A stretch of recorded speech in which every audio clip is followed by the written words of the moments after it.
एक इंसान जिसने तलवार के बल पे नहीं बल्कि अपने दिमाग से पूरे यूरोप को हिला करके रख दिया, लेकिन वही दिमाग उसका किस तरीके से सबसे बड़ा दुश्मन बन गया।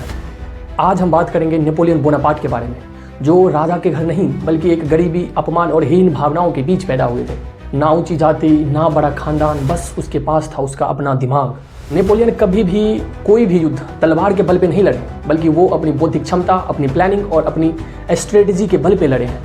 वो जानते थे कहाँ हमला करना है, कब हमला करना है और सबसे पहले किस जंजीर को अर्थात किस शासक को तोड़ना है। उन्होंने कहा था, जब एक सिपाही लड़ता है तो वो अपने बल से ज़रूर लड़ता है, अपनी शक्ति से ज़रूर लड़ता है, लेकिन जब वो जीतता है तो अपनी प्लानिंग, अपनी कूटनीति और अपनी बौद्धिक क्षमता से जीतता है। और इसी दिमाग ने नेपोलियन बोनापार्ट को फ्रांस का एम्पायर बनाया, शासक बनाया। लेकिन हर तेज दिमाग के साथ एक खतरा जरूर आता है, अहंकार का खतरा।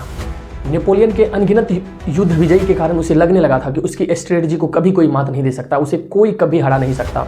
और फिर यहीं से नेपोलियन बोनापार्ट खुद को भगवान समझना शुरू कर दिया, उसके अंदर अहंकार आने लगी। 1812 में नेपोलियन रसिया के सबसे ठंडी जगह में युद्ध लड़ने जाता है, लेकिन उस युद्ध को लड़ने से हर कोई उसे मना करता है। लेकिन नेपोलियन की अहंकार ने बोला कि मैं ये कर लूँगा। ना मौसम का अंदाजा, ना सप्लाई की चिंता और ना ही सैनिकों की हालात की चिंता था उन्हें। रूस में नेपोलियन रूस की सेना से नहीं बल्कि वहाँ की ठंड, वहाँ के समय और वहाँ की भूख से नेपोलियन हार गए। नेपोलियन अपने साथ 6 लाख सैनिक लेकर के गए थे, लेकिन युद्ध की समाप्ति के बाद सिर्फ और सिर्फ 1 लाख सैनिक के साथ हुए लौटे।